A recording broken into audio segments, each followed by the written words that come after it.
Watch the new Four Squares later today on most of these RBS stations. Next, betrayal and remembrance in the continuing saga of love and life in Morningside. Move on up to RBS. We interrupt our regular programming to bring you this special bulletin from RBS News. Good morning. This is Susan Miles in New York. There's a rapidly unfolding situation in Charleston, South Carolina this morning, where an unidentified group is holding 4 hostages on board a ship. Apparently, they are demanding to make a statement live over the RBS network.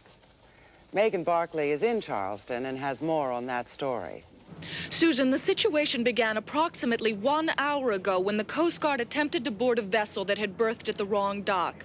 The footage you are about to see was taken by a crew from the RBS affiliate in Charleston, WPIV. This is unedited material. As you'll see, events were happening very rapidly. Charleston docks were quiet today as talks broke down again between longshoremen and the Port Authority.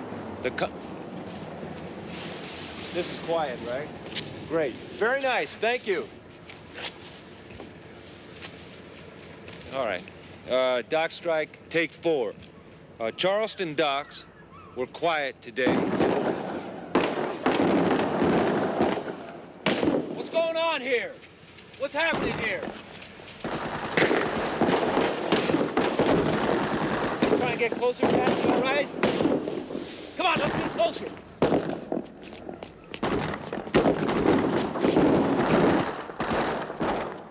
Get that guy up there, get that guy up there. Get that guy in the boat, you got him? Want to get a little closer, you okay? Come on.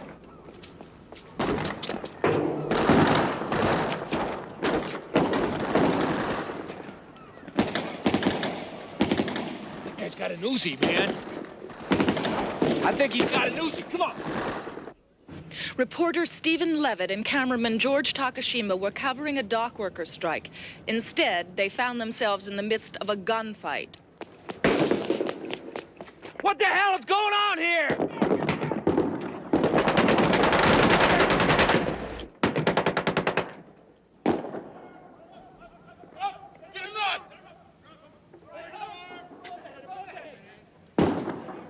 That was the last image from Stephen Levitt's camera an hour ago.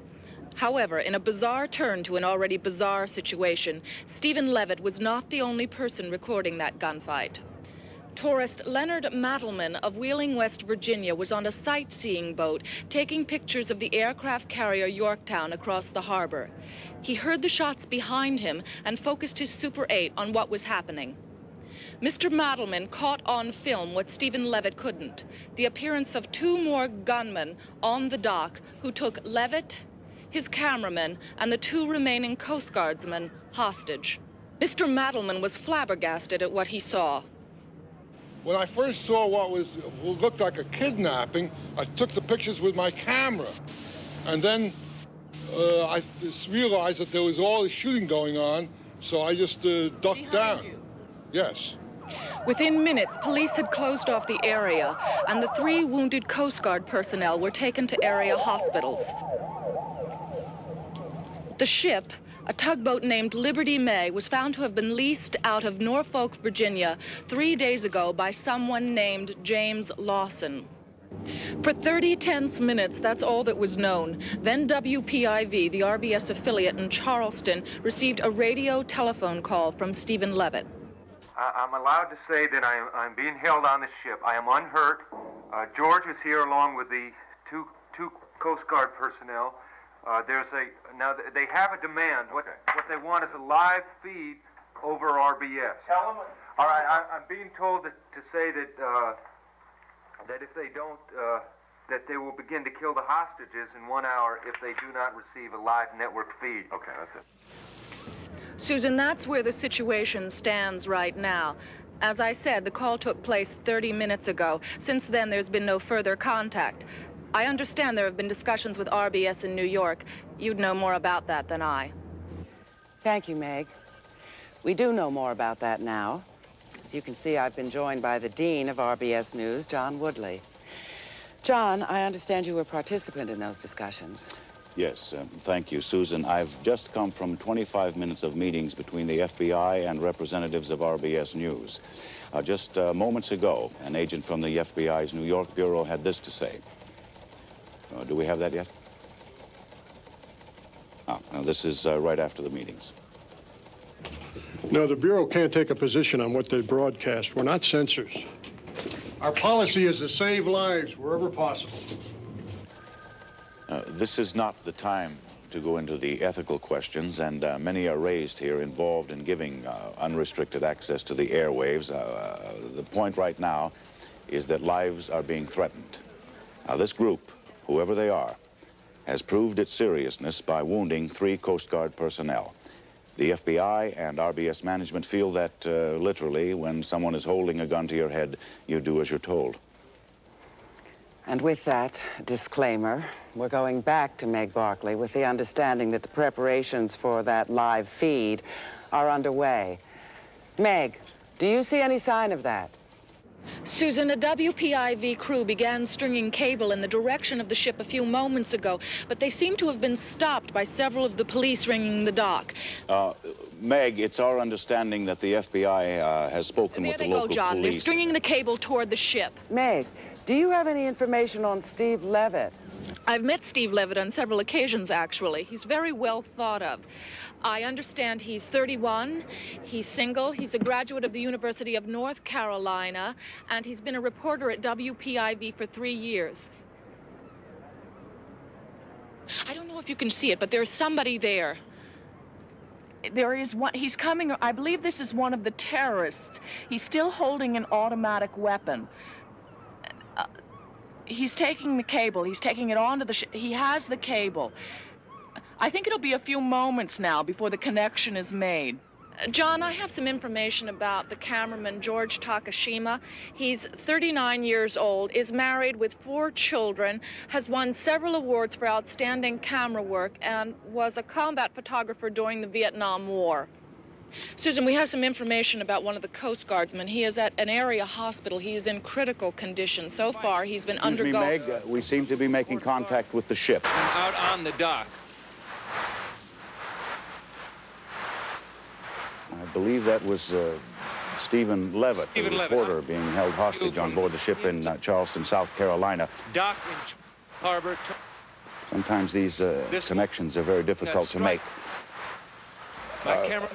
Mr. Levitt, this is John Woodley in New York. Can you hear me? John Woodley. John, yes, I can hear you. Yes, this is Stephen Levitt in Charleston. Let me start over, if you may. This morning, while covering a dock strike, my cameraman, George Takashima, and myself witnessed an extraordinary firefight that broke out between Yes, we were able to see that amazing footage. During the course of that firefight, we were taken hostage and are now being held along with 2 Coast Guardsmen, whom I believe you can see them behind me. Susan Miles here. Yes. Are there any injuries aboard the ship? No, Susan, no. There are no injuries aboard the ship. Everybody here is fine. Can you tell us who this group is and what their demands are? I can tell you that the leader of the group is Dr. Bruce Lyman. With him are Dr. David McKeeson, I believe. That's good. Okay. All right, Mr. Lyman. Mr. Woodley, if you don't mind, I'm Bruce Lyman. This is Dr. Dave McKeeson. And with us are Diane Silverman, Jim Seaver, and Frida Barton. Dr. Lyman, you have demanded a live feed over the RBS network as a condition for the release Mr. Woodley. of the hostages. We're going to begin to release the hostages, the Coast Guardsmen, in a few moments, as soon as we have an understanding. The Coast Guard hostages. Now, what about Mr. Levitt and Mr. Takashima? I'm sorry. We're going to need Mr. Levitt and Mr. Takashima for further communications. Sir, the agreement called for the release of all the hostages. No, Mr. Levitt. No. John Woodley, Dave McKeeson here. The agreement, I believe, called for the release of the hostages, and so we will now, we might do it now. We will now be releasing the Coast Guard hostages, okay? Mr. Levitt and Mr. That's outrageous. No, Mr. Woodley, I can guarantee you that Mr. Levitt, no harm will come to Mr. Levitt or to Mr. Takashima as long as our feed is not interrupted. And what are our options? No, you don't have any, John. We're not discussing that now. Are they around the front? Mr. Woodley, I believe that you're, that Meg Barkley on the dock can verify that the Coast Guardsmen are being released right now. Mr. Woodley, do you have that? Meg, are you hearing this? Susan, I don't see anyone right now. Oh, wait a minute. There are some people, I think there are two Coast Guard personnel coming around the front of the tugboat now, and a van has driven up. It's an emergency response van, a Coast Guard there's one of the terrorists, I think that was the same terrorist we saw earlier. They're being greeted. The two Coast Guardsmen are being released. They are being placed into the van now. The crowd here is cheering. And the van is driving away. Dr. Lyman, I understand you have a statement to make. Okay. Thank you, Mr. Woodley. Ms. Miles. We're a group that believes in survival. And I am a former strategic weapons planner for the Pentagon, so I know whereof I speak. There has been a serious change in the strategic thinking of our leaders. They now believe that they can wage nuclear war. They believe that they will wage nuclear war, and they believe that they'll win it. Now, if that frightens you, that's good. We're here in Charleston today because Charleston is a major staging area for nuclear offense. You have Poseidon submarines, you have Air Force and naval weapons areas, and we think that this is a good place to start. What's happening? Okay, good. Keep an eye on it. So Charleston is the place for us to start. We have a demand. We want the detonating modules from every single nuclear warhead in the Charleston area, and there are 968 of them. We want them delivered to this dock by 4:30 tomorrow afternoon so that we can take them out to sea and destroy them. This is known as unilateral disarmament. It's the first step on a long road. With Charleston disarmed, the Soviet Union can take steps to do likewise with their westernmost installations. And we believe that this action, as radical as it is, can set in motion the most dramatic movement for peace in the last 30 years. All right? Good. But if our demands are not met, it means that our government is willing to throw away the lives of the people of Charleston. It means that our leaders have not yet awakened to the grave dangers that are facing all of us. Listen to me closely once again. My colleagues and I have constructed our own nuclear device and placed it on board this ship. If the detonators are not delivered by 4:30 tomorrow afternoon, or if our exit from the harbor is blocked in any way, the device on board the ship will explode at 6 p.m. tomorrow. And believe me, it will illustrate what it is that we all have to fear. I think we do this not in anger, but as a desperate plea and in hope of lasting peace. And I believe that that's all that there is to say at this time. Thank you.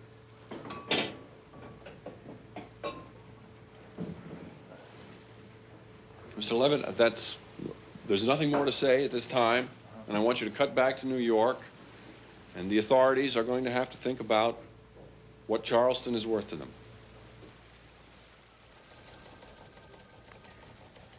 What you've just heard is a statement by a group of, well, terrorists, I guess you'd have to call them, John, who are holding 4 hostages aboard a ship in the harbor in Charleston, South Carolina.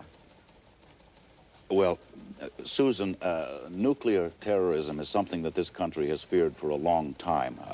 Let's make this clear. We don't know anything about this group. We have no evidence that their threat is real. There have been several hoaxes of this kind in recent years. Well, nevertheless, they claim to have a nuclear bomb on board, and they're threatening to explode it by 6 o'clock tomorrow evening if their demands are not met. They have wounded 3 Coast Guardsmen, 1 critically, and are holding 2 newsmen hostage. I think we'd have to say at this point, bomb or not, that this situation is a highly dangerous one.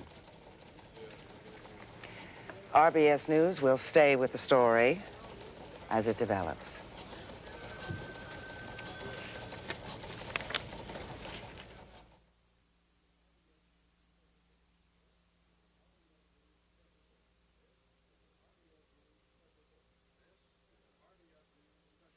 This is an RBS News special bulletin. John, while we wait for this briefing from the Department of Energy, and let's stress once more that there is no indication so far that there is a bomb on board that ship. Presumably, the briefing will address itself to that question. Let's go back to Meg Barkley in Charleston, where a group of terrorists is holding 2 hostages. Meg, have there been any further developments? Excuse me, Susan, there are so many walkie-talkies around here, it's difficult to hear. Are there any further developments in the situation?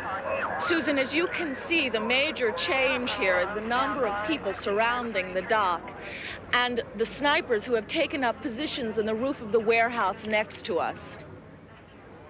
There has been no activity on the ship, no sign of life whatever, but that has not deterred these hundreds of onlookers. It's curious, really, John. You mentioned the proud nature of the city. There's not been a lot of panic here. Some people did choose to leave, but most simply do not believe there is a threat. Well, we have the Navy here. We have civil defense. I wouldn't leave just because of a few false rumors. We've been here over 200 years. Local historian Dr. Charles Eastman. Well, Charlestonians, I believe, have a little fear of disaster. We've been through many disasters in our several centuries. There have been the Indian Wars. There was the invasion by the British. There was the late unpleasantness with the North. You recall Fort Sumter. Walking into Charleston is like walking into the 19th century. It has perhaps the most aggressive Excuse me, Meg, we're going to have to break away. Leon Patterson is at the Department of Energy with a briefing about to begin. Susan, Walter S. Leteau is the spokesman for the Department of Energy. Apparently, this briefing will center on the...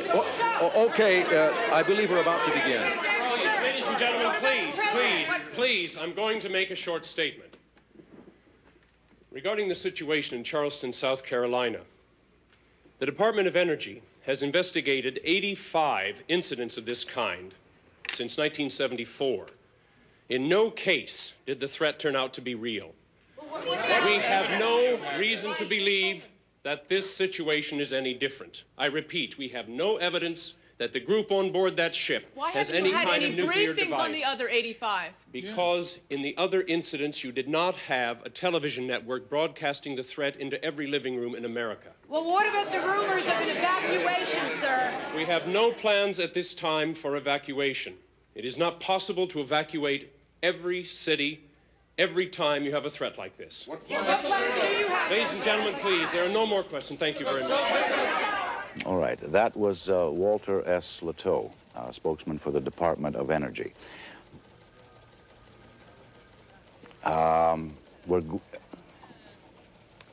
We've had another demand for a live feed from the terrorists on board the ship in Charleston. Now, because of the danger to the 2 hostages on board, RBS is being responsive to these further demands for airtime. Stephen Levitt, are you there? John, I'm sorry to interrupt you, but Dr. Lyman has a point he wants to make, and he wants to make it right now. Thank you, Steve. I don't get the response here. Nobody seems to be taking this seriously. Walt Leteau at the Energy Department and the FBI is still talking about negotiations. I'm known in the government. We're not crazies. There are about 6 advanced degrees among us. Dave McKeeson is known. Does everybody think this is a hoax? All right. All right, listen to this. The bomb we have on board has 1/1,000,000th of the destructive power of the world's arsenals. Excuse me. Don't give a litany of things. Let me show you a thing. Why are you going through a litany? Russia and the United States can destroy 1,000,000 Charlestons. Where in God's name did they get all of that destructive power? Our aim is to stop it from being used. Persuasion has failed. Guilt has failed. Religion has failed. What else is there for us to do? They've heard the facts. I spent years designing those weapons for the Pentagon. I had my counterparts in the Soviet Union. Do you think we ever once considered the reality of the situation? Do you think that counterforce expresses the reality? They are not interested in the planning department. They're not interested in this. Then what? Steve, come with me, please. Bring your camera and let me show you something. You want to do that now? Come on. All right. I'm working up a program on this, and pretty soon you can just run it on the computer, and it'll pretty well predict what people will do. So, but right now, let me just show you. You have enough light? Is there? Can you see? George, you got just a second. I think we're all right.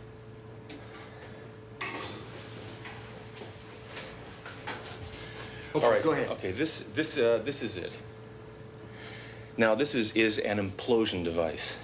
For those of you who are interested, this is what took out Nagasaki. It has 5th-generation mechanics. It's based on the classic Los Alamos design. It contains 5.2 kilos of plutonium. Now, I'm not going to get into the yield from 5.2 kilos. You have people who can do all that. Let me just say that the plutonium was stolen from Hanford, Washington, in June, and I don't know. Can you speak up just a bit? Well, we started. I don't know. We started in March. We started in March and June and July and November of last year. Now, for those interested, I have taken the precaution of installing several anti-tamper devices of my own design. If anybody touches this thing, if anybody moves this thing, if the ship is moved, if the ship is towed out to sea, or if it is exploded, or if it is breathed on in any way that I don't like, this bomb will go off. Now, the only person who can disarm the anti-tamper devices is yours truly. Don't try bribing me and, offering me computers and stuff. I have all that kind of stuff. The only way to get me to disarm this thing is to bring me the detonating modules. Now, there are NEST guys out there. This all can be verified. This is not a problem, and Mr. Woodley can just check it out. We're not amateurs.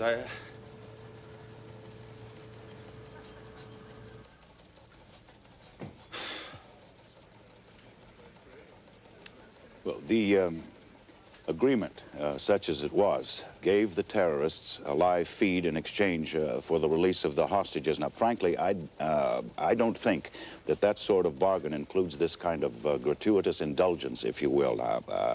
I think I should reiterate, we do not know if their threat is real, and until that's determined, I think we should reserve the right to at least practice some restraint.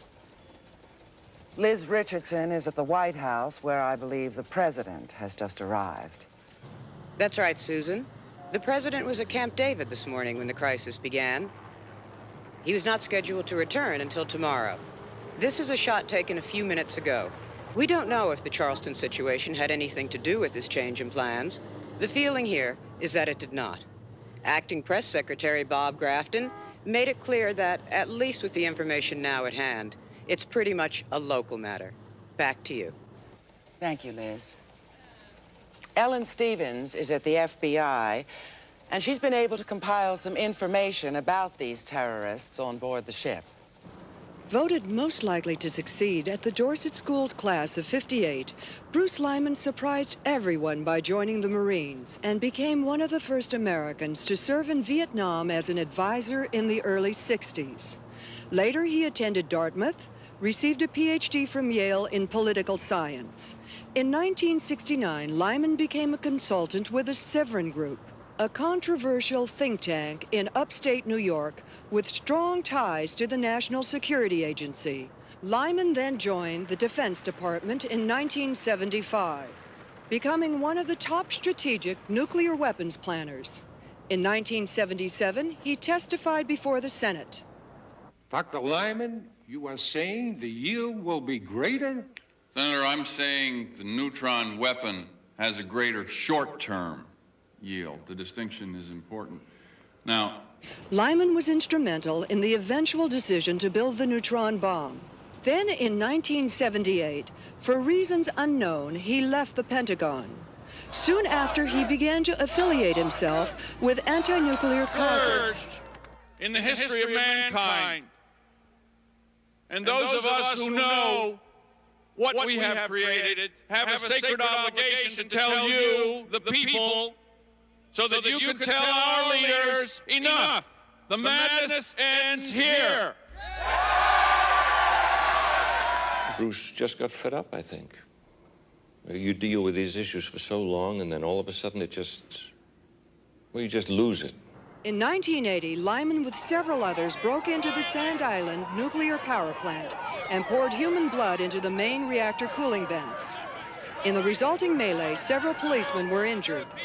Convicted of incitement to riot and assaulting a police officer, in a controversial decision, Lyman was sentenced to 4 years at Attica State Penitentiary, a maximum security prison in upstate New York. He served 14 months before an appeals court overturned the conviction. His parents, who still live in Mamaroneck, New York, had no comments on today's strange developments. David McKeeson, 36 years old, a nuclear physicist, said to be brilliant, a top man in his field. He was fired from the Hanford, Washington nuclear weapons facility last year after taking part in public demonstrations against the MX missile. I mean, you're building weapons that will kill 10 million people in 3 seconds. You have to be really sure you're doing the right thing, that God's on your side. I don't think Dave was ever sure about that. Frida Barton, poet and political activist. In 1968, she received the Whitewood Poetry Prize for her collection entitled In the Shadow of the Dream. A well-known radical during the campus unrest in the 1960s, in recent years she has moved into more extreme forms of expression, joining the Communist Labor Party. Several years ago, she was implicated in the Garthwaite bombing in New York City, when a homemade bomb exploded in a basement townhouse and killed 4 people. She has been underground ever since. Diane Silverman. With no criminal record at all, she is the most unlikely member of the group. RBS has learned that she is a married social worker from Penn Valley, a suburb of Philadelphia. Her husband met with reporters earlier today. She knew Bruce Lyman for a long time, since graduate school. Were they romantically involved? What was the name of the organization? Of course they were not. What was the name of the organization? What do you mean romantically involved? They were students together. James Seaver, the unknown variable. The FBI has been unable to locate any record or history of this last member of the group. Without further identifying characteristics, it may be some time before we know anything about him at all. What brought this group together? Is their threat real? And if it is, where did they get the funds to build it? The FBI has no answers, and no answers either for the biggest question of all. Why? Why would a respected planner and a brilliant scientist threaten to blow up an entire city? This is Ellen Stevens, RBS News. RBS News has just learned that one of the Coast Guardsmen wounded this morning, Mark Harris, has died of his wounds. Harris was hit twice, once in the shoulder and once in the head, and never regained consciousness. Of the other 2 Coast Guard personnel, William Joseph Gregson is in stable condition, and Lyle Freeman has been released with minor injuries. Susan, it's very hard to escape the feeling right now that the ante has been upped considerably by this tragedy. Even if the situation is brought under control, these people on board that ship now will stand trial for murder. I wonder if this will have any impact on their intentions. Maybe Steve Levitt can shed some light on this.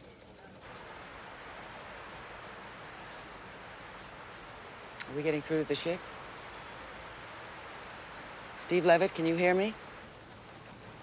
Yes, we are here. We saw that report on the monitor, as we've seen everything that has come over the monitor. You would have to say that the group is reacting very strongly to this news. Perhaps we can talk to Frida, Miss Barton. Could you give us some sort of statement concerning the death of the Coast Guardsman? Well, there's a lot I could say, but saying never achieves the doing. Well, let us not forget that one man is like all men, and all men dying is a succession of one man dying. And I grieve for this one. I grieve for his family. And I say indeed, and I mean it, I am sorry. I am deeply sorry. But I am concerned with all men. And does this distract me from my goal? No, not in the least. No. Dr. Lyman. Oh, no. Dr. McKeeson. David?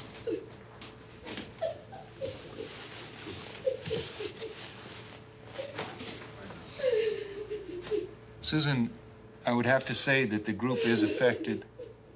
They're just not talking. Excuse me, Stephen, we're going to have to break away. Morton Saunders is at the Capitol with what I believe is something on the stolen plutonium. Morton? John, the tangled halls of the Capitol hardly seem the place to uncover stolen radioactive material, but we'll take our leads where we find them. I'm holding in my hand a confidential memo written by a Senate aide. I can't say who. A memo which confirms that more than 5 kilograms of plutonium were found missing from the Hanford, Washington facility in January of this year. Morton, if I understand you correctly, that's in keeping with Dr. McKeeson's claims of when and where he obtained the plutonium? That's correct, Susan. This in the face of several government denials that any plutonium was missing. Have you gotten any response at all to the memo you're holding? We're expecting that shortly. The off-the-record response has been nothing short of a firestorm. Everyone's been operating under the assumption that this was a hoax. Now they're not so Morton, sure. I'm being told that the White House is going to make an announcement in a very few minutes. Perhaps the mystery will be cleared up. Let's hope so. In the meantime, we're going to speak to 2 gentlemen who might be able to throw some light on this situation.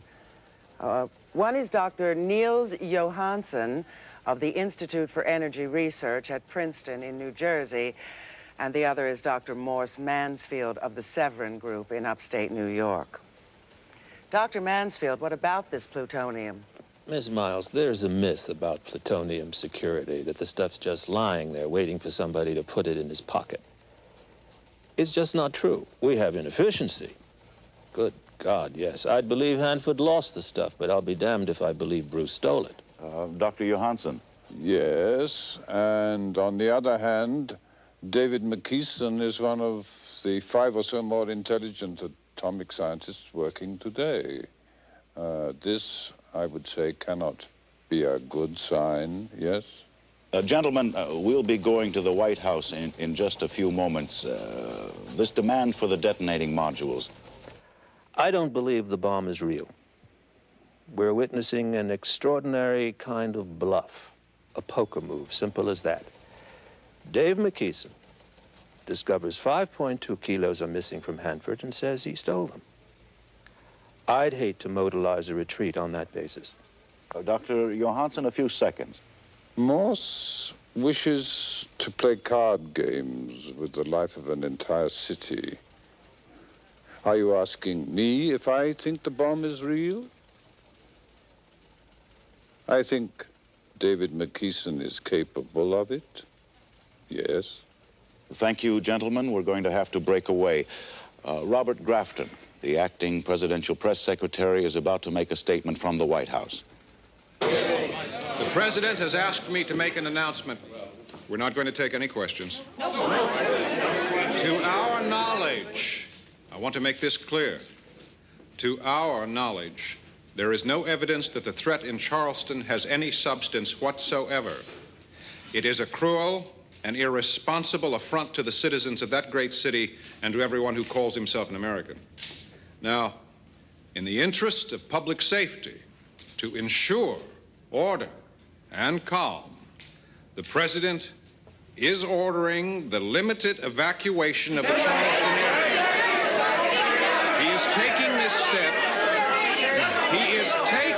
step to assure the people of Charleston that everything possible is being done. The evacuation will be handled under federal emergency guidelines, and we'll have further briefings as the situation resolves itself. Thank you. That was acting Presidential Press Secretary Bob Grafton announcing a limited evacuation of the Charleston area.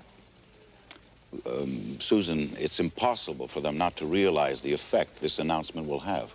Well, he took great pains to make it clear that there's no evidence that the bomb is real. It's also significant what he didn't say.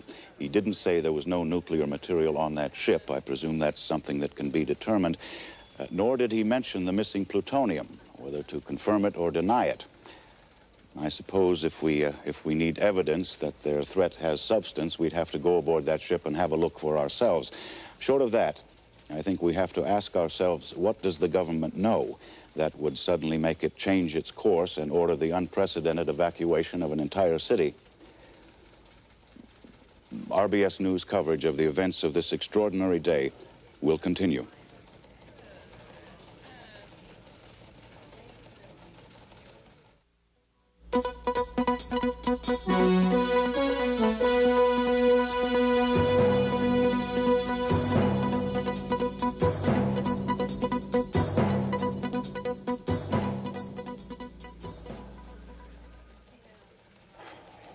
Well, it's now past midnight.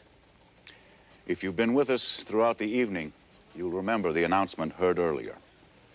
Some of the most ominous words in American history, when nuclear terrorism leapt from the pages of literature into stark reality. Walter S. Latow of the Department of Energy.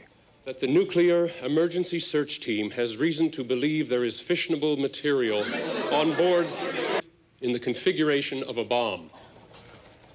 The pictures that came in soon after, the astounding live coverage as a city was plunged into chaos. Evacuate your homes as safely and as quickly as possible.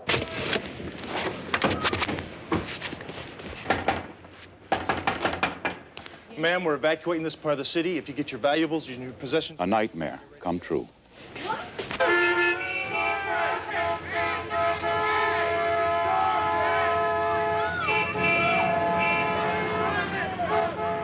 And amid the panic, there was violence.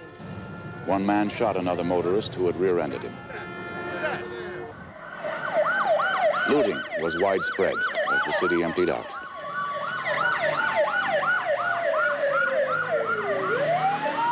And many of those who tried to leave found themselves blocked at every turn.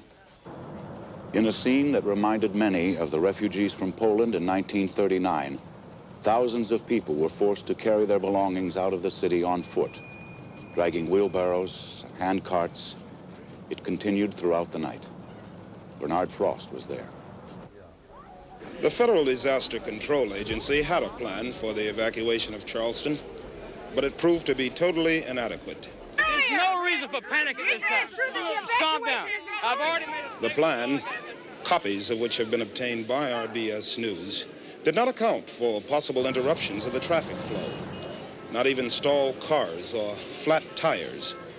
Within a half hour, there were many of both. Outside the city, hospitals and high schools were quickly converted into evacuation centers. But shortages of space and supplies soon became critical. National Guard troops were brought in to keep order. The sense of shock is mounting. In the hundreds of evacuation centers around the area, there is a mood of helplessness and anger. Anger at authorities who seem unable to cope with the level of chaos, but most of all, anger at a small group on a ship in Charleston Harbor. I think they're crazy, I really do. I mean, what kind of people would do that to a whole city? Bernard Frost, RBS News, outside of Charleston. As in Charleston, the mood of panic in Washington is matched by feelings of anger. When the announcement came at 3:30 today, the Senate adjourned in chaos. Burton Lamb of Louisiana was apparently so furious he didn't wait for his limousine to show up. Why isn't anybody wondering, or why aren't they thinking about what the role is of the communists in Charleston? Among the voices of rage, few counseled moderation. Earlier today, I spoke with Senator Ryan of Pennsylvania. Well, Morton, certainly we can't compromise the security of the United States. But on the other hand, I can't countenance the destruction of an entire American city. I don't envy the president on this one. Atlanta, Georgia, 290 miles from Charleston, presumably safe, even if the bomb were to explode. But you wouldn't know it from the citizens of Atlanta. I heard there was one close by here, too. By noon, the police department had logged 15 nuclear extortion threats. They're all hoaxes, but the government wants to check them out anyway. Atlanta's experience was repeated around the country. Washington, 8 extortion calls. St. Louis, 6. New York, 67. Yeah, it really makes them come out of the woodwork, doesn't it? In Philadelphia, as in other cities, churches and synagogues were filled to capacity as people try to find comfort. Observers say nothing has touched the American nerve like this since John Kennedy was assassinated. That feeling of helplessness and dread, the knowing that it could happen anywhere. It almost happened here at the Washington Monument not long ago, when a man claiming to have 1,000 pounds of explosives threatened to blow up the monument. The difference is Norman Maier had no explosives. Bruce Lyman does, of a much more threatening kind. That difference may yet rock the very foundations of our country. Terrorism has reached the atomic age. As this difficult, frightening day draws to a close, there is one subject we can't avoid discussing, and that is the horrible consequences for Charleston if, in the worst of all situations, the device on board the ship should explode. RBS science correspondent Arlen Surrey reports. Charleston, South Carolina, one of America's most beautiful cities, with an international arts festival, a strong preservation program, in many ways a secret city, untouched by time. While the city guarded its past, just up the river developed one of the nation's major nuclear weapons staging areas. Any ironclads cruising past the Charleston docks today are likely to be Poseidon submarines. This is the city that is threatened today. In many ways, a study in contrasts. RBS News, with the help of the MIT Physics Department, has prepared the following computer simulation of what might take place were the bomb to explode less than 17 hours from now. At ground zero, 0 hour, the fireball would begin. Its projected yield would be roughly equivalent to the bomb dropped on Hiroshima on August 6, 1945. Initial temperatures reach 10 million degrees. A heat pulse is traveling at the speed of light in all directions. Even a mile away, someone standing in direct line of the blast would be instantly burned to death. I was coming around the corner. There was this beautiful light. Then the burning came. My sister was ahead of me. I turned the corner. She wasn't there anymore. At ground zero, a crater has formed 100 yards in diameter and 50 yards deep. A blast wave is moving out more slowly than the heat, taking 2 seconds to travel the first half mile, destroying everything in its path. Beyond the first half mile, for another mile and a half, any building short of reinforced concrete would be severely damaged by the blast or destroyed in the firestorms that usually accompany nuclear detonations. National landmarks like Fort Sumter would be almost completely destroyed. In this first 2-mile radius around ground zero, there would be very few survivors. And those who did survive would suffer extreme radiation poisoning. One of my brothers died of leukemia in 1958, another in 64. I think we're paying the price every day. Because this would be a ground blast, a phenomenon known as the nuclear footprint would form. A corridor 5 miles wide and 50 miles long, stretching out from ground zero, contaminated by radiation, uninhabitable for years. In short, an atomic explosion in South Carolina would be devastating beyond the imagination of most people. A catastrophe such as the United States has never seen. Arlen. Yes, John? Is it possible to compare the weapons deployed today, the kind the Russians may have aimed at Charleston, with what the terrorists have on that ship? John, tonight, people who are 5 miles from the harbor would survive the blast, at least. If a Soviet 1-megaton bomb was dropped in the harbor, those people 5 miles away would be vaporized in the first 3/5 of a second. Thank you, Arlen. The situation in Charleston has many facets. Merritt Cunningham has a report on one of them.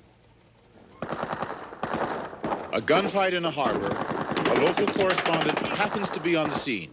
Within hours, the situation escalates into a major crisis. The National Guard is mobilized. A city is evacuated. And a small dock in Charleston, South Carolina, becomes the media capital of the United States. Anti-nuclear groups especially wanted to get their point across. That we're appalled at this kind of tactic. We're outraged that efforts of millions of concerned citizens have now been tainted by this abominable act. We're working for a real disarmament, a verifiable bilateral disarmament. It's sane and it's possible. And there were those who criticized the role of the media. Why give them the feed? Why do it? To save lives? Who says it doesn't cost more lives this way? As things escalate, as people do more and more outlandish things to gain the public eye. I'd take it out of the network's hand, if you ask me. I don't trust their priorities. Make it illegal. Just make it illegal to hand over a feed. But the feed was given. And this is the way the dock looks tonight.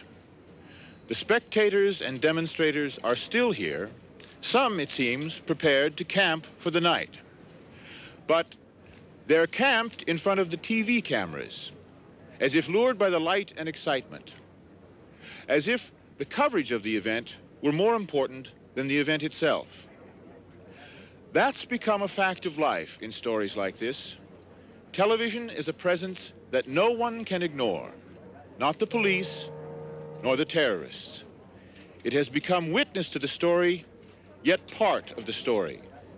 And it will probably remain that way as long as people watch the news. Merritt Cunningham, RBS News, Charleston. You know, John, this live feed from the ship, it's a product of amazing technological advances, and we have to wonder, if it were not available, would the terrorists have been able to gain a national forum, as they have? Well, Susan, I think that reporters always tend to be blamed for the bad news they bring. Well, yes, but it's a question of complicity. We have to ask the question if the news media actually contribute to the very situation. Excuse me, Susan, we're going live. We're being joined live by Stephen Levitt on board the ship in Charleston. Go ahead, Steve. Yes, John, the entire group has been watching the broadcast, and Dr. David McKeeson would like to make some kind of... I just wanted to say that I have been listening to what you've been saying about how the news media is taken advantage of by people, and that's not really a problem, is it? I mean, the news media is essentially show business, isn't it? I mean, you guys have agents just like actors do, isn't that right? No, does John Woodley have an agent? The ongoing crisis I here. don't. No, I'm not me. All right, no, yes, wait, here, wait. I would like to make a statement. I just want to say how much I love RBS News. And I didn't believe any of those stories about how John Woodley got mad when Susan Miles became a co-anchor person. Those stories were circulating. That's not true, John. You didn't get mad, did you? And one more thing. I love this logo with America Under Siege. What are you... With music in the background, and it just gives me chills. It makes me real proud to be a part of this whole thing. It never ceases to amaze me, the ability of the news media to trivialize any event of any significance, any meaning. It just, I don't know, it's what? What are you doing, Dave? People are talking about us like we're doing some sort of bad thing and a terrible thing, and we are trying to do something we are making a statement. We're trying to do a good thing, just like John Woodley is trying to do a good thing, and I think that we're together on this, right? Well, I think any connection between what Dr. McKeeson is doing and RBS's attempts to cover it is highly remote. John, the news, you guys eat us for breakfast and for lunch. You have like an earthquake or a plane crash or something. John Woodley, good Anglo-Saxon name. I hope it's his own. He's not the enemy, Dave. John? He's just a friend. John, are you there? Yes, Dr. McKeeson. Well, does this qualify as gratuitous self-indulgence? Well, perhaps that's in the mind of the beholder, Dr. McKeeson, if you choose to think of it like that. I'm getting John mad here now. I mean, don't mean to get John mad. See, I'm just trying to improve your rating points. You think this is about ratings? John, okay, John, you tell me. Look, here's what you do. I want you to call up NBC, call up CBS, and get them on the line, and you tell them that there's a story here that you don't want to cover anymore. This will show me then. There's a story you don't want to cover. Take Steve out of here. Steve has really doing a great job, and I know that if he stayed here, his career would be made with RBS. But if it doesn't mean, rating points don't mean anything to you, then what I want you to do is cut me off. Just pull the plug. I mean, if you're so righteous, if it doesn't matter to you that the entire country is tuned to RBS for exclusive coverage, we'll just end it. I mean, NBC would kill its mother for this footage. Any of them would. So, but if it doesn't matter to you, fine, then cut it off. I would like to see RBS willingly give up exclusive coverage. This would be interesting. Let's see it.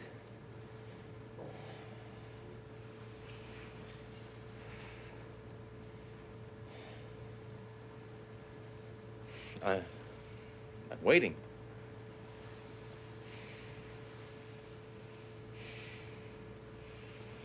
Well, I guess we all know where we stand, don't we?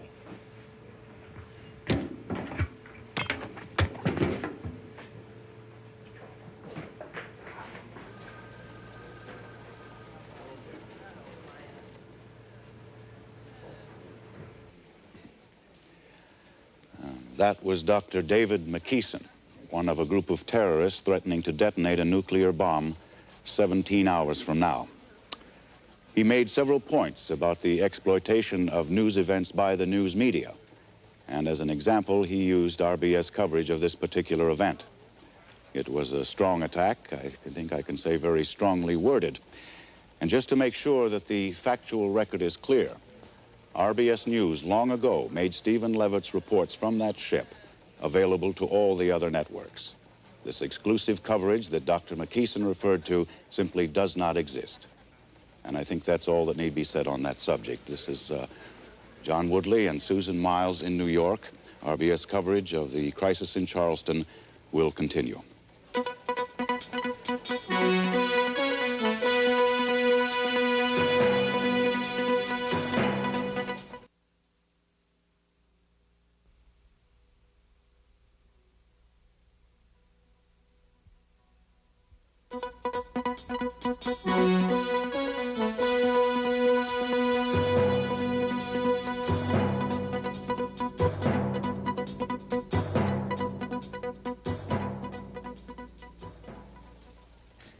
Good morning. This is Susan Miles and John Woodley in New York on this, the second morning of a crisis that has riveted the attention of the world. In Charleston, South Carolina, a group of terrorists are demanding that unless the area's nuclear weapons are disarmed, they will explode their own nuclear bomb. The President is ordering the limited evacuation of the Charleston area. And now, as the second day has begun, another frightening development in Charleston earlier this morning. It began at 7:43 this morning, a news helicopter venturing too close to the ship. James Seaver, the silent terrorist, made himself heard at last with a vengeance. It's going down! Down! After a tense and sleepless night, Seaver seemed all at once to succumb to the pressure. Bruce Lyman, the leader of the group, was unable to calm Seaver down. Stephen Levitt attempted to help. A scuffle broke out. Seaver demanded a microphone, claiming he had a statement to make. You too, because you work for them, man. You work for them. The ones up there, because I see what goes on your channels, and because it's all like the same thing, you know. I've seen you guys. You have some guy on there, and then you start laughing at him. The next thing you know, I've seen it, man. He proceeded to issue a strange and seemingly irrational string of demands. I want a Porsche, and I want $340,000. After half an hour, Seaver abruptly stopped talking and sat down. This doesn't mean anything. Jim is, he's a sensitive guy,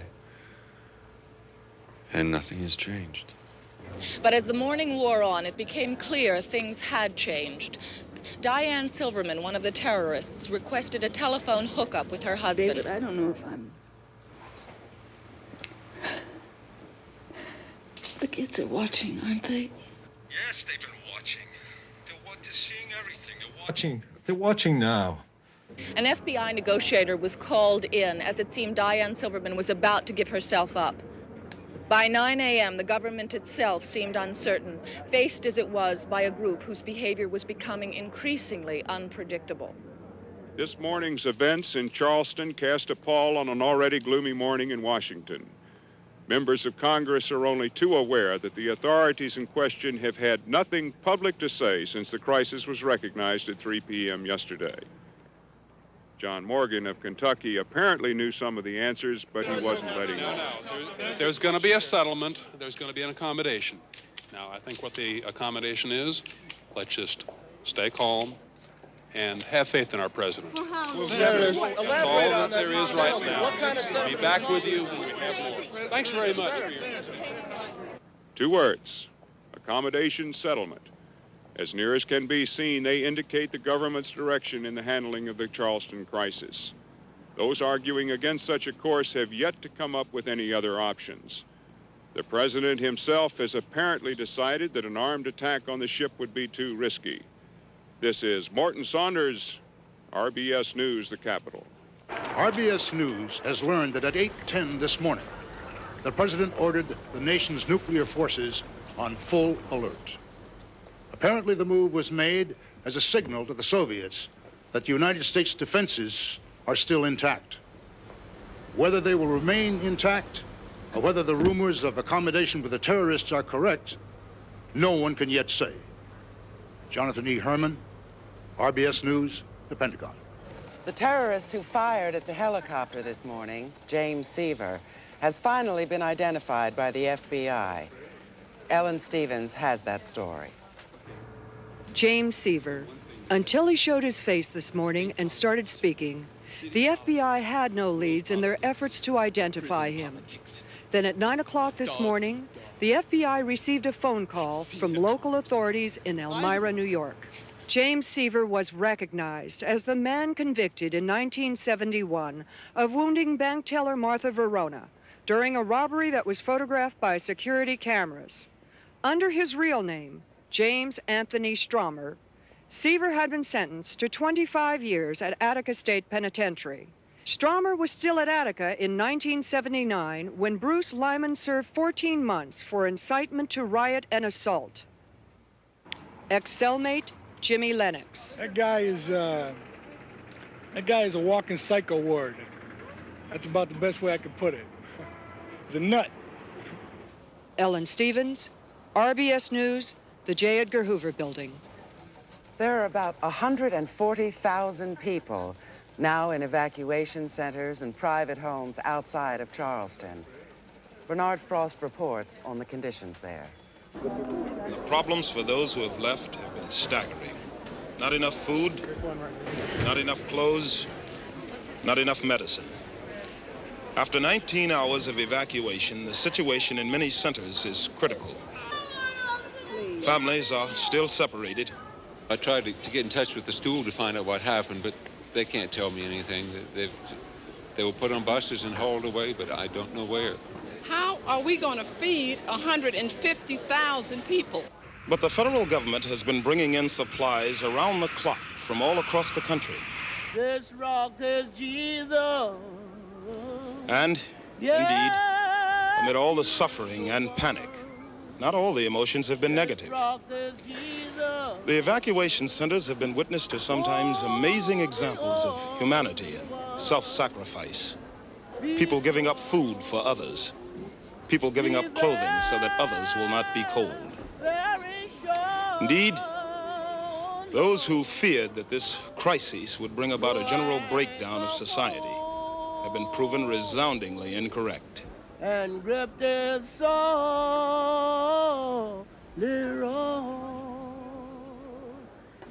If there's a message to be found, something about the resilience of the human spirit, this must be it.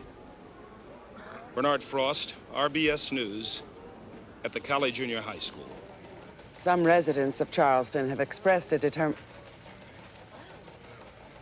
Excuse me, I'm being told that we're going back to the ship now, perhaps for a clarification as to whether Diane Silverman is giving herself up to the FBI. Steve Levitt. What? Our agreement that says yes. Maximum dose ground demonstration. What am I doing? Throwing up my guts for 17 days. Yes, Susan. Susan, I'm sorry. It's very hard to hear you right now. Is What? Diane Silverman still speaking with the FBI? No, she's not. She's staying. I say we've been hearing here some on board the reports ship. from Washington, hints that they may be moving toward a concession to Dr. Lyman's demands. Dr. Lyman, we are hearing hints from the government now that they are about to give in to your demands. Well, it's lovely the way the government drops hints. I want to hear something. I don't want a feeding in here. No, come on. All right, okay, I'm doing it. I'll set it off right now, damn it. I'm going to do. We've just heard Dr. McKeeson apparently threatening to detonate the nuclear device. I don't think I'm exaggerating when I say that the situation on board that ship is deteriorating rapidly. As the time of their deadline runs out, whatever intention they may have had, whatever message they may have wanted to get across, at this point, is totally lost. This is Susan Miles with John Woodley. RBS News coverage of the crisis in Charleston will continue.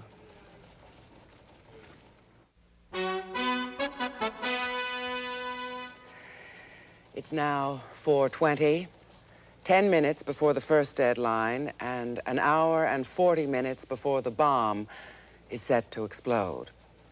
There's no word from the ship or the government, although there are some changes around the dock, as Meg Barclay reports. The images you are seeing are from unmanned cameras surrounding the Liberty May. Within the last half hour after the exchange of gunfire, all the demonstrators, spectators, media personnel, all mobile units were moved back a safe distance from the ship. The RBS control position is now on the aircraft carrier Yorktown, which has a permanent berth as a floating museum across the harbor from the tugboat. Meg, what is the distance? How far are you from the Liberty May? About 2 miles. Is that considered a safe distance? No one will say, actually. It's the furthest we could get and still cover the story. As time runs out, the gentleman sitting next to me may be able to provide some insight into what's taking place on the Liberty May. Dr. Abraham Shersma is a psychoanalyst in New York City. Doctor, the situation seems to have deteriorated rapidly aboard the ship. We've heard nothing at all for several hours. Well, we have a very volatile mix there. James Seaver's outburst. God forbid I should be the one to disagree with the FBI. But in my opinion, James Seaver is not the most dangerous member of that group.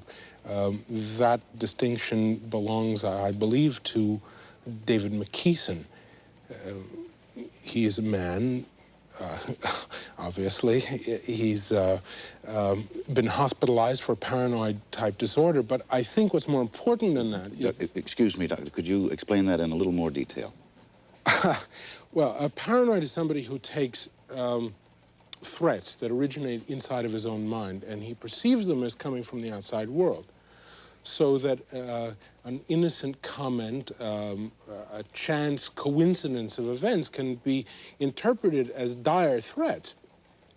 But what I was trying to say, and I think this is more important, I understand that you have those 2 tapes ready. This is why he is dangerous. Maxwell goes ground left. Demonstration. What have I done? Been throwing my guts up for 17 days in a row? That's it. I'm doing Hold it there, please.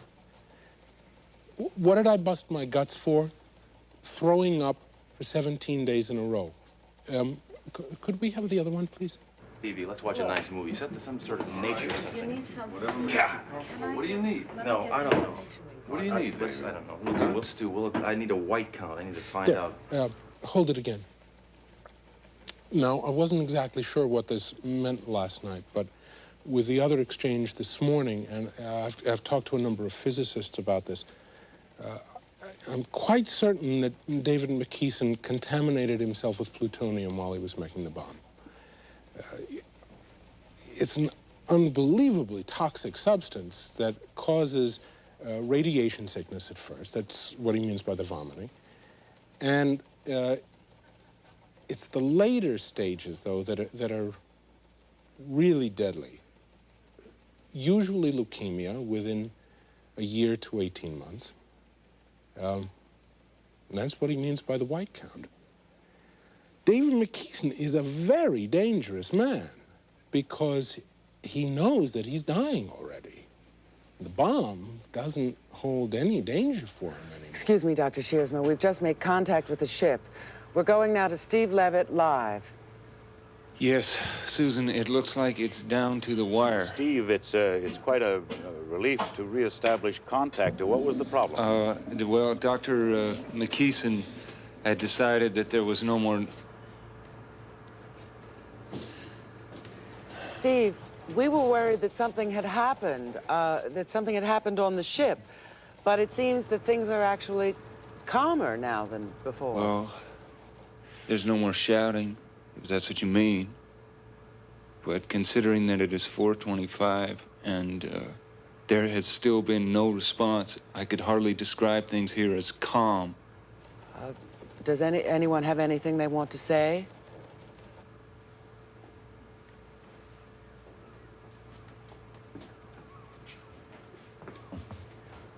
Let me talk to Bruce.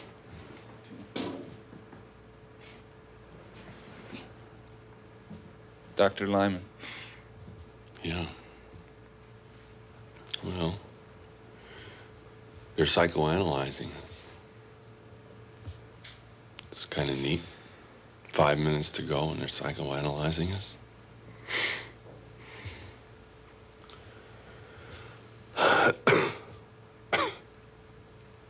I haven't lost control of anything. I never had it. But this group knows exactly what it came here to do. And we haven't wavered. My God, why don't you analyze a government, the most powerful government on earth, that sits and does nothing for 24 hours, and then ask yourselves who the real terrorists are? Excuse me. Well, we're seeing exhaustion take its toll, John. Complicating a situation that's already, complicated enough. Yes, indeed it is, and we have to wonder if I've just been handed this. I understand we're going to Morton Saunders at the Capitol right now. Morton? I can now say with almost complete assurance that the government is going to accede to the terrorist demands. I've had this story confirmed by the Department of Energy, the Senate, the FBI, and the White House. Just moments ago, Senator Lackland of Wyoming had this to say. The government never gives in. The government accommodates. What about the demand? I have no other statement. This from a man who last month said that execution was too mild a form of punishment for terrorism. John, I think we're going to see events move very quickly now. Morton, I'm being told that we have Jonathan Herman at the Pentagon. Perhaps he can substantiate it as well. Jonathan, are you there? John, reports that... John... I'm having difficulty hearing you, Jonathan. 25 minutes now. Can you hear us? John, reports that the government is giving in have been circulating in the Pentagon for about 25 minutes now, and everyone I've talked to has denied it. For the Defense Department to accede to the terrorist demands would entail large crews working feverishly all around the Charleston area. I can tell you almost unequivocally that no such large-scale activity has been seen. Now, I know that Morton has confirmation from White House and DOE, but I must tell you there is none here. Thank you, Jonathan Herman. We have two conflicting reports now, and it's anyone's guess at this point, now less than a minute before the deadline and an hour and a half before the bomb is actually set to go off. John, it would seem likely that in spite of what Jonathan Herman says, that the government will accede to the demands. Well, Susan, on the other hand, it's been the long-standing reasoning of the Israelis never to negotiate with terrorists. And they've had a lot more experience with this sort of thing than we have. Time is running out. 12 seconds. 8 seconds. I don't see what could happen now. 3 seconds.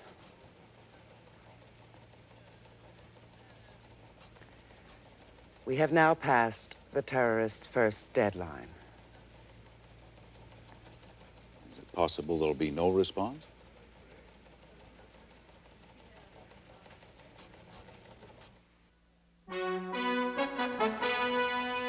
It's now 4:31 and some seconds. We don't know what may be delaying the government's decision. We have now passed the terrorists' first deadline, the one they felt would give them enough time to take the detonators out to sea and destroy them. As for the bomb itself... Excuse me, Susan, we're going to the White House right now, where a briefing is about to begin. Authorized the removal of 968 computerized detonating modules from the strategic nuclear warheads based in the Charleston, South Carolina area.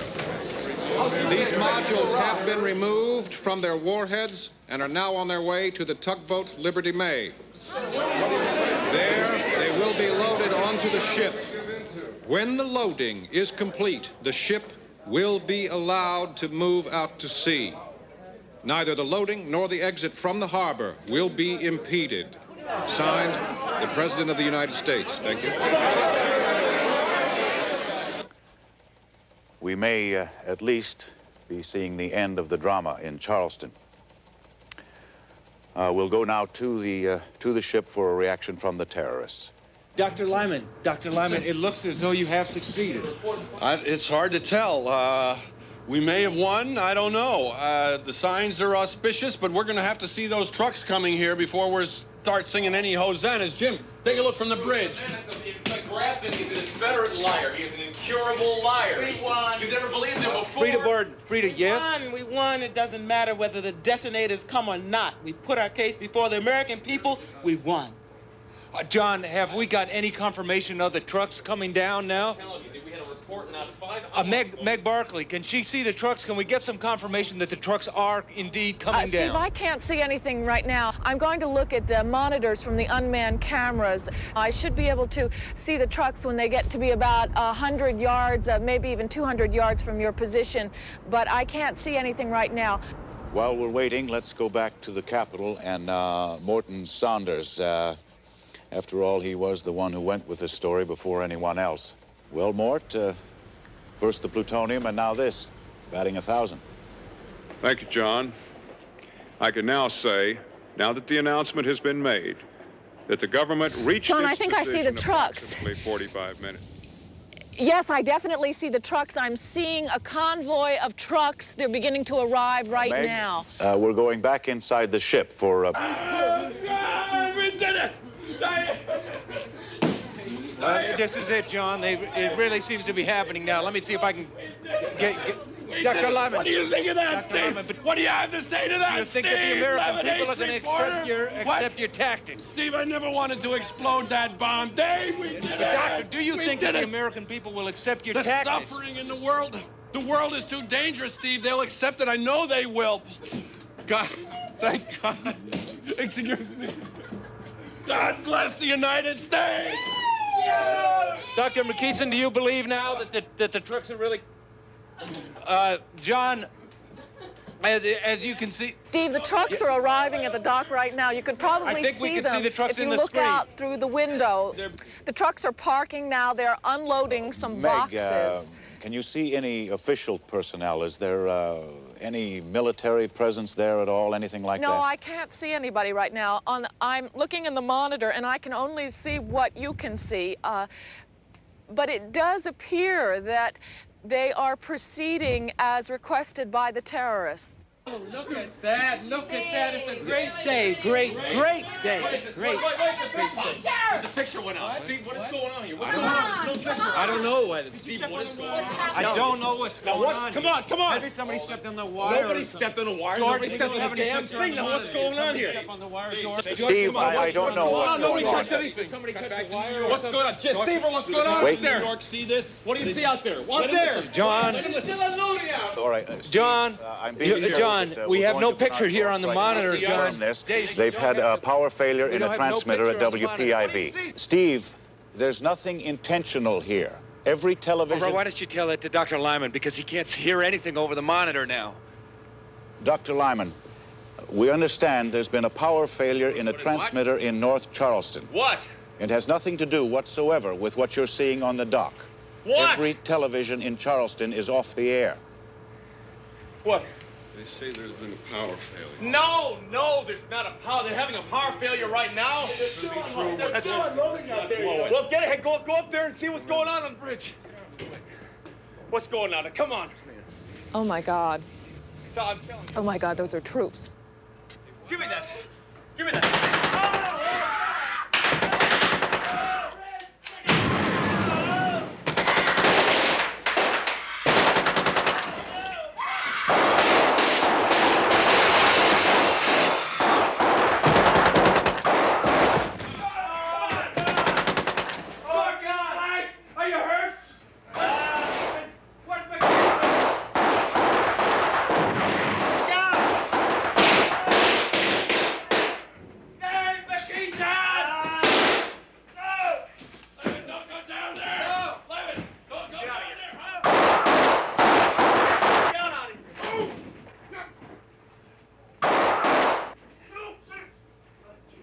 McKeeson, don't fire! Don't come down here. Don't come down here. Don't panic, man. Don't come down here. I'm telling you, don't come down here. Take it easy, all right? No. Don't come down here. Take it easy. All right, I'll do it. Don't do it. See, Dad? I'm the reporter. I'm the reporter. Anybody else alive up there? Yeah, there's a woman up here. She's the only one. Where's somebody down here? George, are you all right? George, I'm the reporter, man. I'm the television. George, I'm cut. I got That's very neat, man, but I'll tell you what, you do it. You got it, George? We got the bomb, man. We got it. It's all right.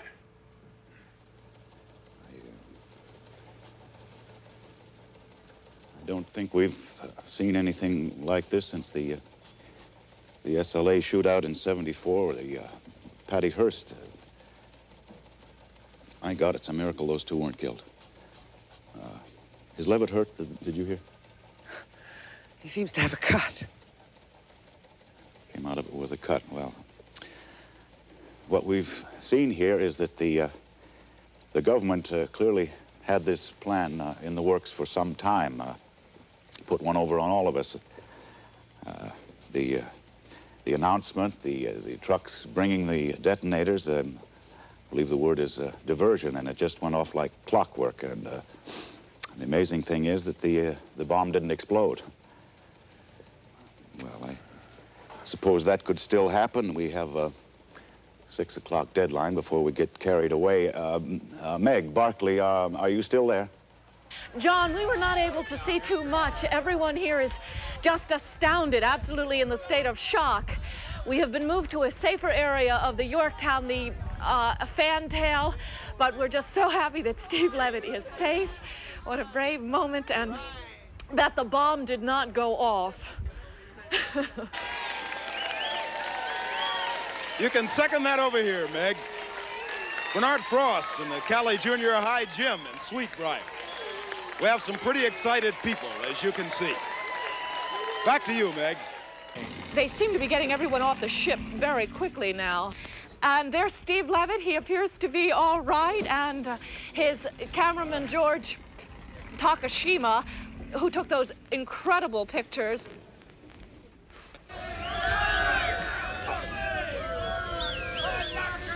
We're seeing the picture from George Takashima's camera.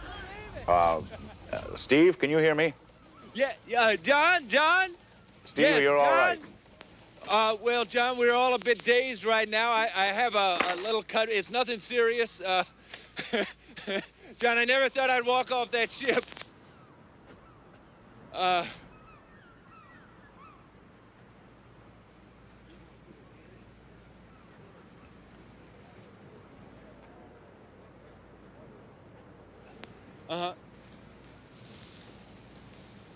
They're bringing them out now. That's Jim Seaver. Steve, excuse, I believe that's Bruce Lyman. That's Diane Silverman, I believe.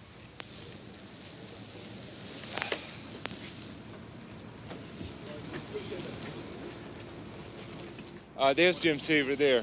He's coming out now.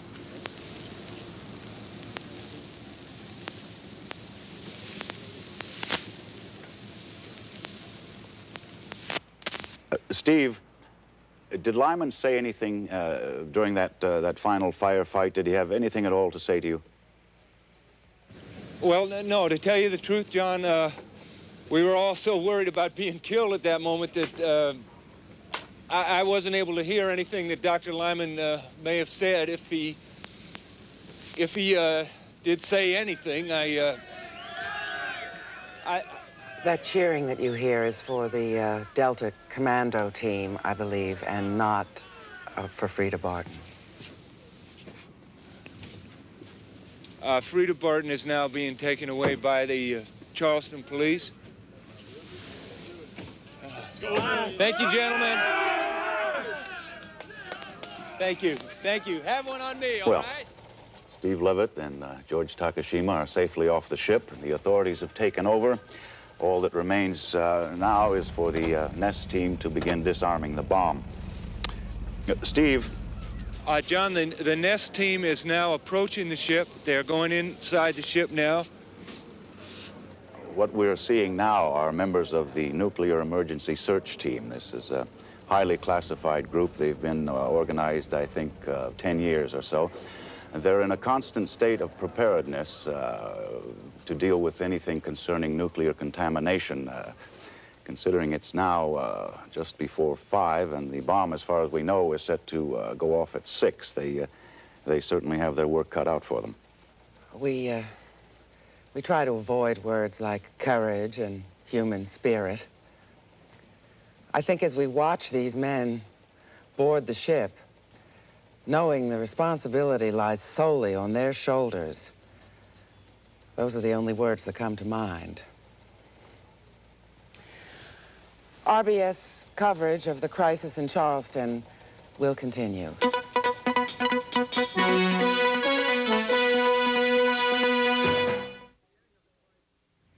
From the beginning of the crisis, our intelligence showed unmistakable signs of Soviet strategic alert.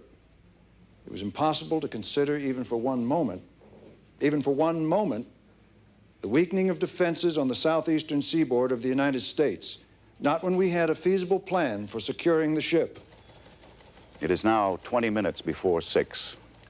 As you know, we've been standing by for the past 45 minutes, watching members of the Nuclear Emergency Search Team go on board, stabilize the environment on board the ship, determine that the anti-tamper devices were in effect, and they've decided to disarm the bomb where it sits. I said before, and I will repeat, The attack on the terrorists was predicated on the total confidence that the nuclear emergency search team would be successful in disarming the anti-tamper devices on the bomb. Ladies and gentlemen, thank you very much. The image you see behind me is from the Nest camera that they've brought on board the ship. Dr. Niels Johansen, the physicist from Princeton, has been kind enough to rejoin us to try and clarify some of what we're seeing. Dr. Johansen, a few moments ago on the dock, Stephen Levitt told us that the technicians had actually left the ship. Now it seems that that's not true. Mr. Woodley, disarming a bomb is the easiest thing in the world. It's equivalent to pulling a plug. The problem here is getting to the plug. Dr. McKeeson has set up so many fail-safe devices, so many anti-tamper devices, double-blind devices, that the experts have spent the last 35 minutes just trying to get through them. A mistake in any one of them could set off the bomb. Give me the double. That's it. Okay. All right. We're going to separate. Okay. Coming over. All right. We're going to separate. He's disconnecting the status circuits that keep maintain the constant. That one I've got up to about a 4.3 here. Whoa. What's this voltage? Can you read it? It was already separated. He clipped it. Is that one? So, whoa. It's frying now. All right. 8-4 procedure. Implement. Go. All right. Down to it. Here we go. Hold it. I'll read it. Okay. Hold on. All right. Now. John, something seems to be going wrong here. Have you heard anything there in New York? Dr. Johansen. There's a double reverse situation and not what they expected. The danger is that having connected the SAT, it will set up a feedback that will... Dr. Johansen, please, in layman's terms. It's getting hotter. There is about 100 pounds of explosives in there, geared to set off the chain reaction. They have just put a match under the whole pile. Steve, you and George should move back. No, John, I'm going to stay right here. We still have 17 minutes left. I'm not going to leave the dock until these people leave. They are still... We still have about 17 minutes left, right? John, there are 2 more trucks now arriving at the dock. 5.5 here. Command control, copy. Do you copy? We're up to 5.6. What's the reading? All right. I'm up to 5.6. 5.6. All right, now we're going to have time. Something seems to be going wrong. I don't know what it is, though. Come on. I cannot breathe. I got to put together. My hands are shaking. Come on. We got to get out of here. Come on. Steve, you and George, get out of there. I'm sorry, John. I couldn't hear your last question. No, come on. No, things seem pretty calm here right now. There's not a...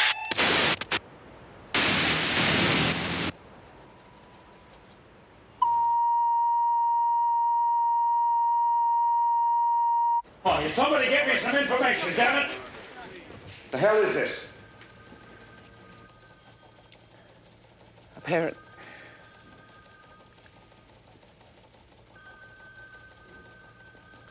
Apparently we have lost contact with Steve Levitt in Charleston.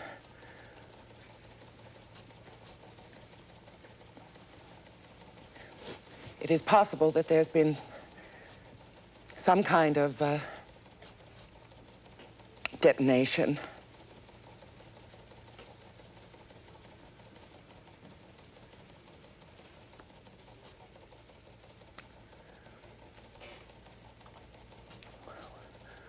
We're awaiting further details.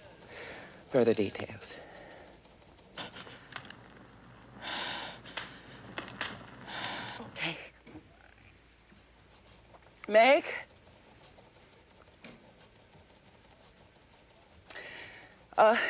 Barkley, we have Meg Barkley in Charleston. Can you, Stuart? Meg? Can somebody help? Meg, it's Susan Miles in New York. Can you hear me? You're there? Yes, Meg. Susan Miles in New York. Can you hear me, Meg? It's... Oh, my God, it's, Meg, please tell us what happened. We saw it. Didn't you see it? Look. Look. Meg, come back. Look. Just look at it. It's on fire. Everything's on fire. Oh, my God. They told us. They did tell us if it happens, you know, nobody took it. I mean, I didn't take it seriously. If it happens, don't look at it. Somebody said that one, so I threw myself down, and Bobby didn't, and he's dead. Stuart's okay. He has the camera. He's okay. I'm all right. I have this,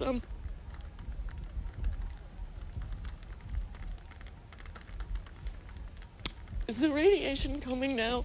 Does anybody know that? I mean, are we hurt? Are we gonna die?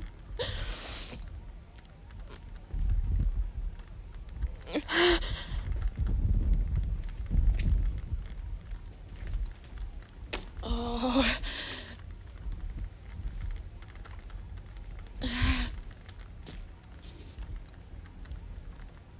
There's some glass here.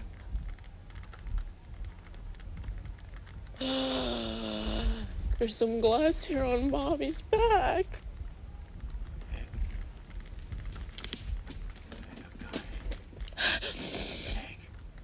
What? I've got tape of it. I've got tape. Stuart says he has a... He says he has a tape of... Tape of the explosion. Tell him to run the tape, Meg. Run the tape.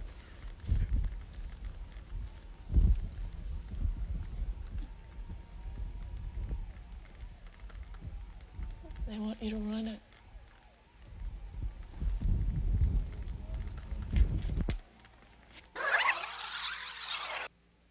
Look, Bobby, what are those nest or chest guys? What are they? Nobody tells us anything around. Hey, Stuart, can you see what's going on?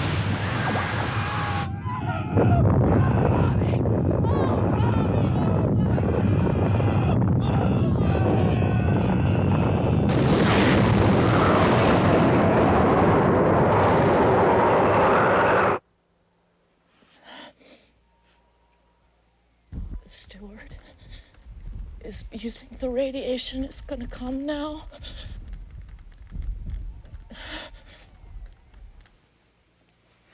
John,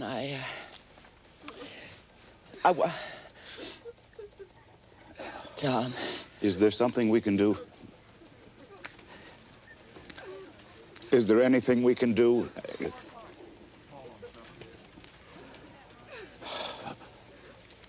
There's got to be something we can do. Now, someone figure out what we're supposed to do.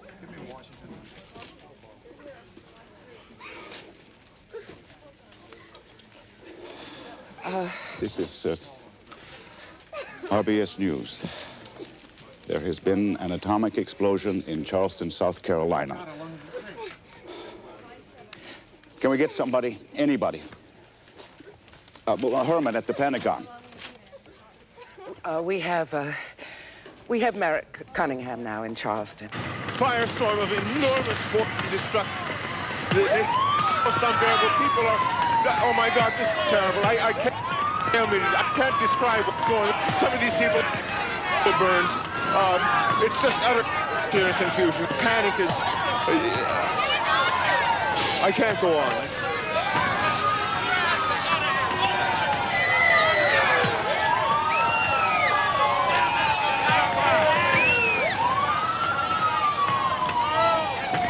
The city's on fire. John, this is...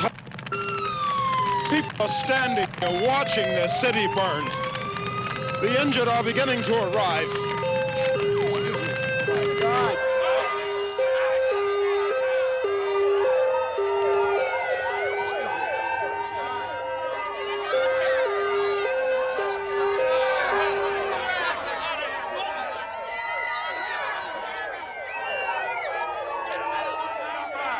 Oh, my God. my years of and I've never seen anything like it. It's incredible. People are burned beyond recognition. They're trying to help out. I don't know what to do. We're going to the White House now. The White House briefing room. Robert Grafton.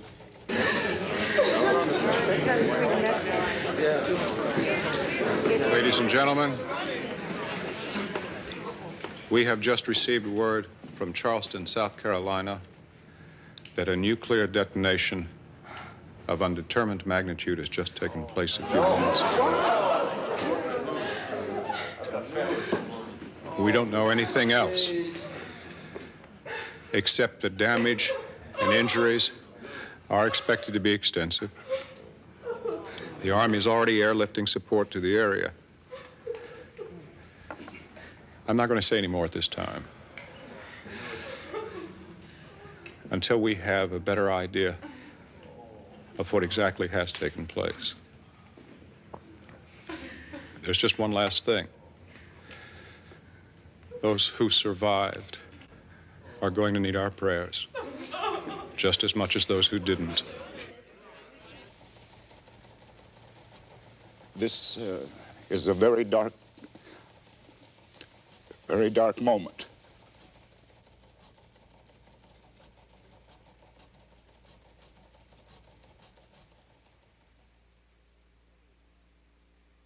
Good evening. This is Newswatch. Emergency efforts continue in Charleston, South Carolina, where 3 days ago an atomic explosion destroyed the heart of the city. Estimated at a yield of 23,000 tons of TNT, the blast was seen and heard up to 400 miles away and created a firestorm that is still burning in several areas. Due to earlier evacuation, the number of dead is estimated at less than 2,000. But at last count, there were more than 25,000 injured. Many of those are burned and have been flown to hospitals around the country for treatment. But altogether, the burn care centers in the United States have only 2,400 beds, less than half the number needed for the victims of the Charleston blast. Because of onshore winds spreading fallout west of the city, 250,000 more people have been evacuated from outlying areas. In all, 500,000 are homeless. Scientists estimate that it may be years before the region is safe to reoccupy. Trauma care centers are being set up to care for survivors, many of whom are physically uninjured, but suffering from shock and delayed stress. Authorities are also caring for hundreds of children who are either orphaned or cannot find their parents. Counselors tell of recurring nightmares and shock. One child of 9 apparently committed suicide. After 3 days, the shock seems to be just setting in. Early talk of rebuilding has been forgotten in the wake of radiation estimates. Hundreds of thousands of refugees face the prospect of starting new lives elsewhere in an already depressed economy.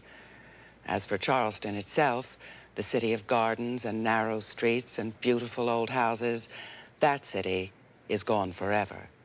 A new city may someday grow there years from now, or it may remain a desert. Whichever, the staggering loss of what once was can never be eradicated. In other news, more riots in Poland today as demonstrators clashed with police over working conditions at the Gdansk shipyards. Reports indicate at least 27 injured. The World Bank met in emergency session today, stirring fears of international panic in the wake of yesterday's surprise default by Peru on a $27 billion loan. I'm Susan Miles. More news later on most of these RBS stations. Good night.